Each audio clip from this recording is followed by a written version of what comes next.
UCBA présente Deaf Blind Time. Impression de personnes sourdes-aveugles qui utilisent la langue des signes et la langue parlée. Quand la vue et l'ouïe diminuent. Un film sur des personnes atteintes de surdicécité acquise. 2 personnes utilisent le LORM. Beate Marchetti,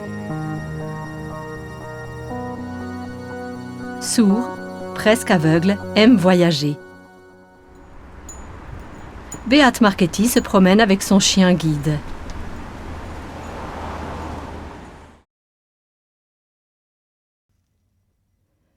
Je m'appelle Beate Marchetti. Mon nom se dit comme ça en langue des signes. Je suis née sourd et j'ai grandi avec le handicap auditif. Lorsque j'étais enfant, mon champ visuel était légèrement réduit et cela s'est accentué avec l'âge. Aujourd'hui, j'ai une forte vision tubulaire et je ne vois plus distinctement au centre, ce qui signifie que j'ai une perte de vision centrale. Beate Marchetti se promène toujours avec son chien guide. Beate Marchetti est sourd-aveugle. Il est atteint du syndrome d'Asher. Avec un chien guide et grâce à un reste de vision, il peut encore se promener seul dans des endroits qu'il connaît. Tant Beate Marchetti que son chien guide Orion connaissent également très bien le chemin pour se rendre à son lieu de travail. Il est à son lieu de travail et prend le courrier. Beate Marchetti travaille à 50%. Il dirige le bureau d'information Asher. C'est très important pour lui d'avoir un travail. Mais beaucoup de choses lui prennent beaucoup plus de temps qu'à d'autres personnes. Il a besoin de Deaf Blind Time. Juste un exemple. Il doit utiliser un appareil de lecture pour projeter et agrandir sur un écran les informations qu'il reçoit sur papier avant de pouvoir les lire. Le chien guide est une aide importante pour Beate Marchetti. Cependant, aller rapidement quelque part tout seul est une chose impossible pour les personnes sourdes-aveugles.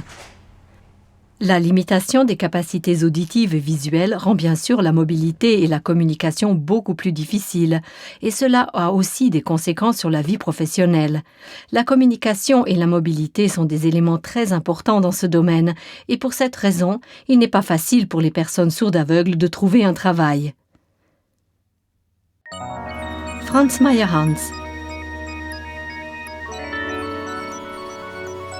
Malentendant, presque aveugle, sociable. Franz Meyerhans écoute un message sur son téléphone portable. Mein Name ist Franz Meyerhans. Ich wohne in Buenas. Mon nom est Franz Meyerhans. J'habite dans une ferme à Buenas. Je suis malentendant depuis ma naissance. J'ai des problèmes de vue depuis la puberté environ. Je n'ai appris qu'à 35 ans que je suis atteint de RP. Franz Meyerhans se dirige avec sa canne blanche à travers la ferme jusqu'à l'écurie. RP ou rétinopathie pigmentaire.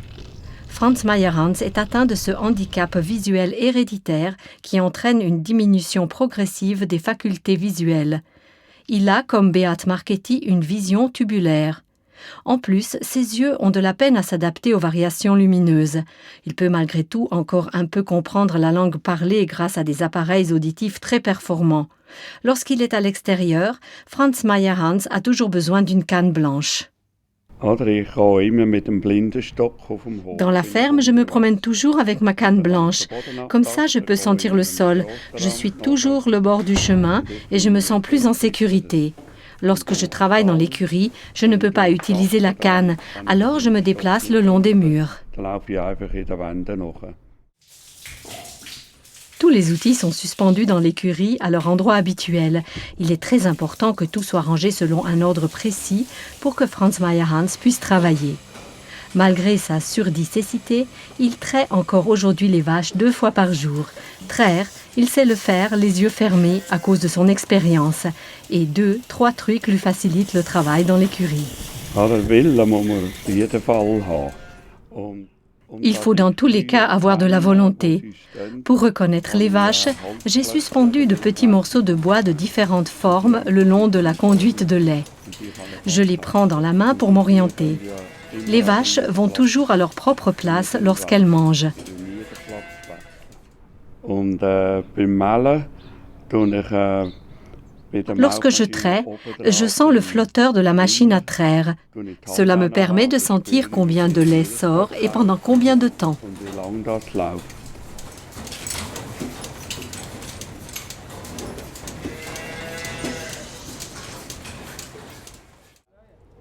Gare de Läufelfingen. Aujourd'hui, un groupe de personnes sourdes aveugles se rencontre pour faire une excursion dans une ferme d'autruches. Chaque personne sourde aveugle est accompagnée par une collaboratrice bénévole ou une assistante en communication. Même les personnes sourdes aveugles très autonomes ont besoin d'aide pour l'orientation et d'accompagnants lorsqu'elles se rendent dans des endroits inconnus. Cela demande des efforts. Pour cette raison, beaucoup de personnes sourdes aveugles renoncent à faire des voyages. Une activité de loisir de ce type est très importante pour les personnes sourdes aveugles. Beaucoup d'entre elles n'ont pas de travail, sont souvent seules à la maison et ont des difficultés avec la mobilité et la communication. Elles sont contentes que cette activité leur soit proposée. Avec un accompagnant bénévole formé qui est mis à leur disposition, elles peuvent faire des choses ensemble. Elles peuvent nouer de nouveaux contacts et avoir une vie sociale. La surdicécité a de nombreux visages et tout autant de formes de communication. Lors de l'excursion à la ferme d'autruche, un appareil radio sans fil facilite la communication avec les participants malentendants. Les informations sont transmises par un micro et un émetteur directement vers l'appareil acoustique. L'interprète en langue des signes communique les informations aux participants sourds qui ont encore un reste de vision. Le code LORM, une forme d'écriture dans la main, aide les personnes qui ne peuvent ni voir ni entendre.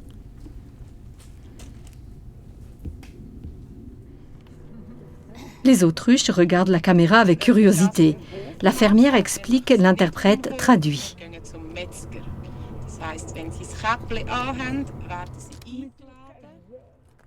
On sait qu'il y a en Suisse au moins 10 000 personnes concernées.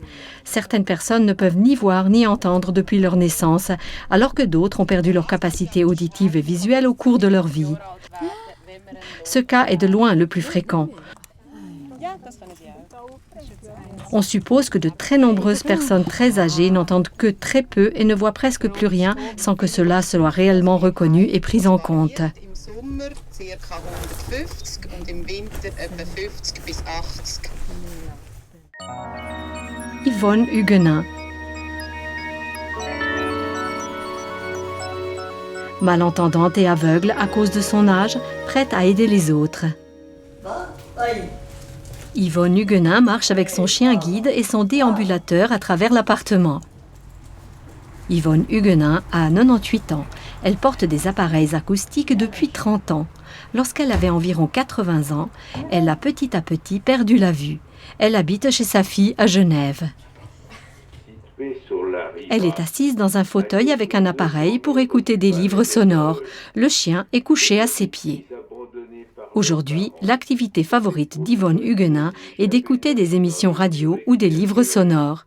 Pour cette Genevoise autrefois très active, ce n'est pas toujours facile.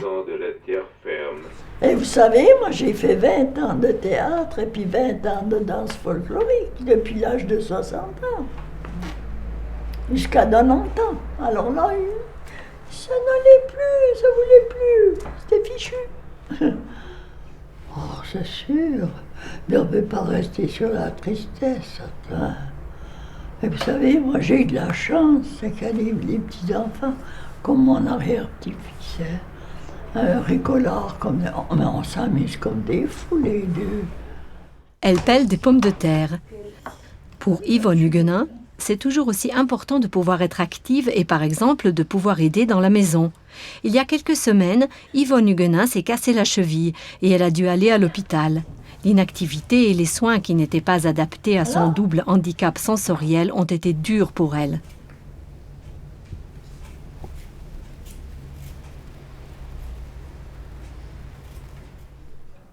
Alors parlons-en de ça. C'est nul, c'est révoltant, c'est effrayant de voir à quel point il n'y a rien pour ces gens-là, mais absolument rien. Moi, c'était une angoisse. Et elle déprimait, elle n'avait plus envie de rien, elle a été jusqu'à avoir envie de se suicider. Elle m'a dit, moi je prends une bouteille, je la casse et je m'ouvre les veines. Je ne supporte plus, oui, oui. Elle avait souvent soif à l'hôpital. Elle ne pouvait pas voir le verre transparent sur la table blanche.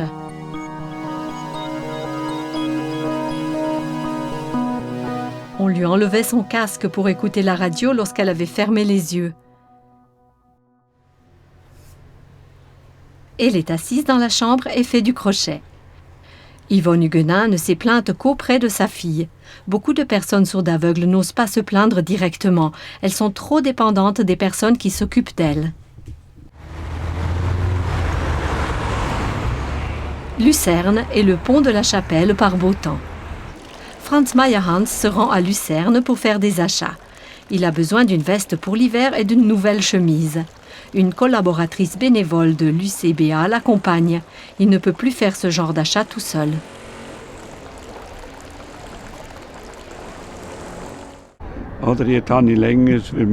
J'ai de plus en plus de peine avec la vue.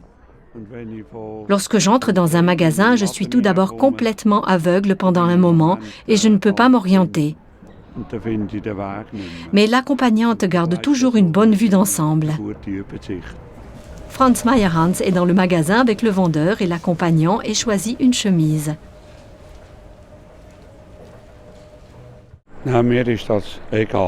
Cela ne me dérange pas. J'aime bien planifier les choses et j'y vais avec l'accompagnant. Je sais déjà à l'avance à peu près ce que je veux.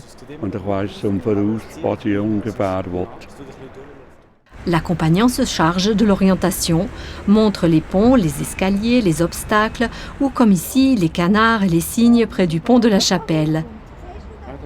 Franz Meyerhans en est très reconnaissant et cela l'aide à compenser son double handicap sensoriel. Mais Franz Meyerhans sent aussi toujours à quel point le fait de ne pas bien entendre et voir le handicape. Il y a 2 jours, Franz Meyerhans a trébuché sur un veau nouveau-né qui se tenait debout au milieu de l'étable. Et régulièrement, il se cogne contre l'aspirateur ou contre des portes qui ne sont pas bien fermées.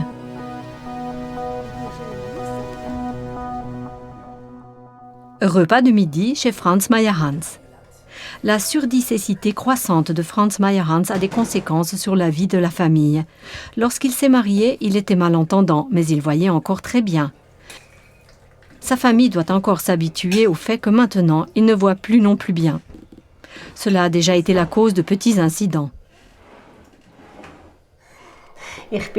J'étais en train d'arroser les géraniums et j'avais 2 arrosoirs pleins d'eau. C'est alors que le téléphone a sonné et j'ai vite posé les 2 arrosoirs par terre. Pendant que j'allais vers le téléphone, il est arrivé et il a renversé les 2 arrosoirs.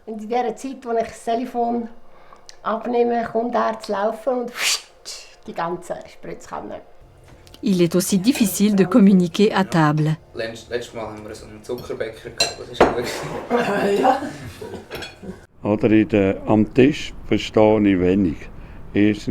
À table, je comprends peu de choses. Ils ne disent toujours que la moitié.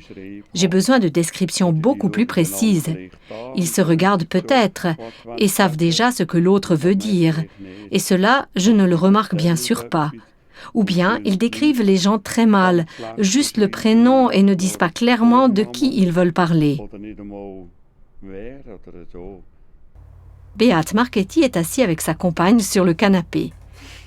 La surdicécité a des conséquences sur toutes les relations. Lorsque Beat Marchetti a rencontré sa compagne, il savait déjà que sa vue baisserait chaque année un peu plus. Cela leur a permis de s'habituer aux nouvelles situations depuis le début. Par exemple, ils communiquent souvent en utilisant la langue des signes tactiles. Lorsqu'il tient la main de sa compagne, il sent les signes qu'elle fait, même lorsqu'il ne peut pas les voir. Beat Marchetti joue avec son fils Robin. Son fils de 8 ans, Robin, passe tous les mercredis et un week-end par mois chez lui. Il faut du courage pour élever un enfant lorsqu'on est atteint de double handicap sensoriel. Mais maintenant que Robin devient plus autonome, c'est plus facile pour Beat Marchetti.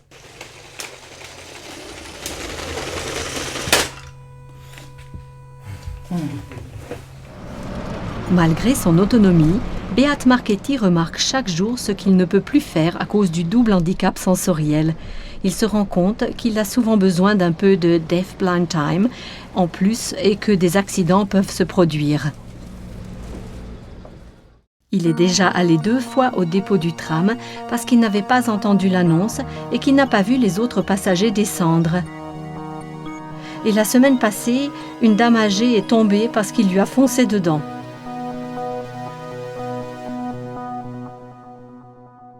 C'est vrai que je peux vivre de façon autonome, mais parfois je suis très frustrée et découragée. Le pire pour moi est que je peux moins être spontanée. En fait, il n'y a plus du tout de spontanéité dans ma vie. Il va chez Starbucks. Aller spontanément boire un café au restaurant n'est possible pour Beat Marchetti que lorsqu'il connaît déjà bien l'endroit.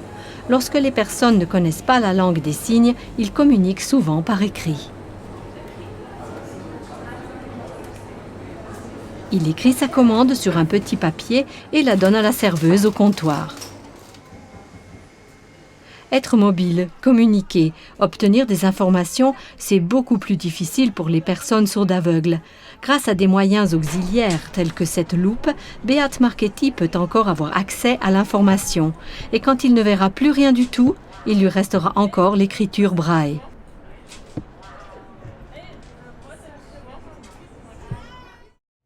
Franz Meyerhans travaille à l'ordinateur. Franz Meyerhans aussi peut accomplir beaucoup de choses grâce à sa forte volonté et à des moyens auxiliaires électroniques. Par exemple, c'est toujours lui qui s'occupe de la comptabilité de sa ferme. Il se fait aider par un logiciel qui agrandit le texte pour lui et le lui lit à haute voix. Il a fait des marques sur certaines touches du clavier pour s'aider à s'orienter. Au fur et à mesure que ses yeux ne suivent plus, Franz Meyerhans devient de plus en plus ingénieux. C'est simplement une question de courage et d'état d'esprit. On doit continuer à oser. Il ne faut jamais abandonner. Franz Meyerhans va nager dans le lac. Franz Meyerhans n'a pas non plus abandonné le sport. Il va régulièrement nager. Depuis qu'il ne peut plus voir le bord, il s'attache au ponton avec un maître dérouleur. Lorsqu'il revient, celui-ci s'enroule automatiquement.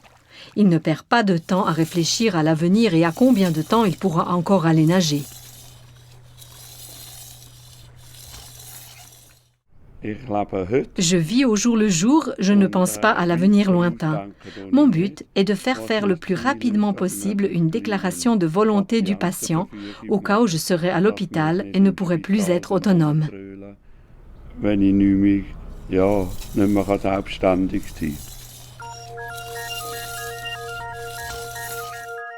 Beat Marchetti a encore fait un grand voyage en Amérique cet été. Pour lui, voyager est très fatigant et il n'a pu voir beaucoup de paysages qu'une fois rentré à la maison sur les agrandissements de photos. Mais il aime ça. Lui non plus ne pense que rarement au moment où il sera dans l'obscurité et le silence complet.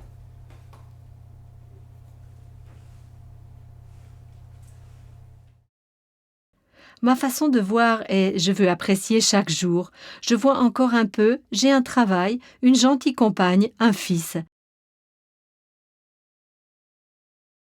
J'ai tout ce dont j'ai besoin pour vivre. Je ne peux pas me plaindre. On ne sait jamais ce qui arrivera demain. Il est important d'apprécier chaque jour. Je n'ai pas de temps pour la peur de l'avenir. »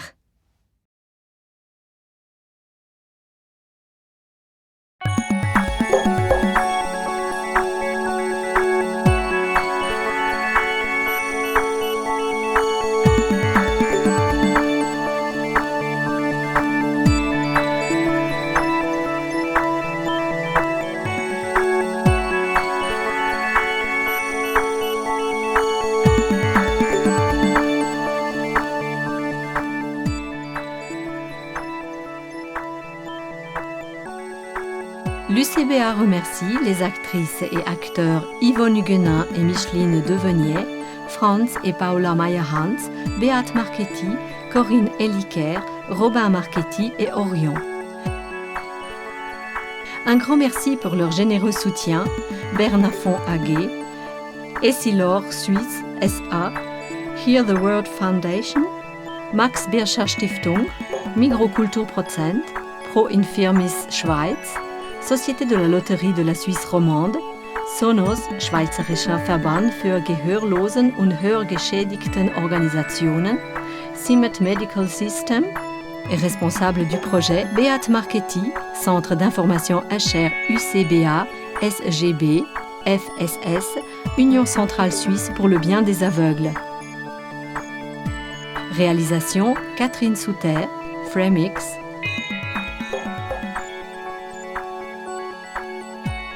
Tous les participants acteurs en coulisses et en studio.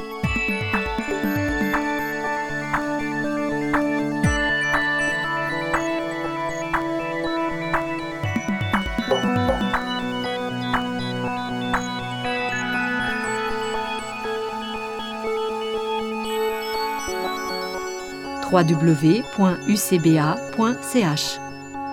Copyright 2011 UCBA.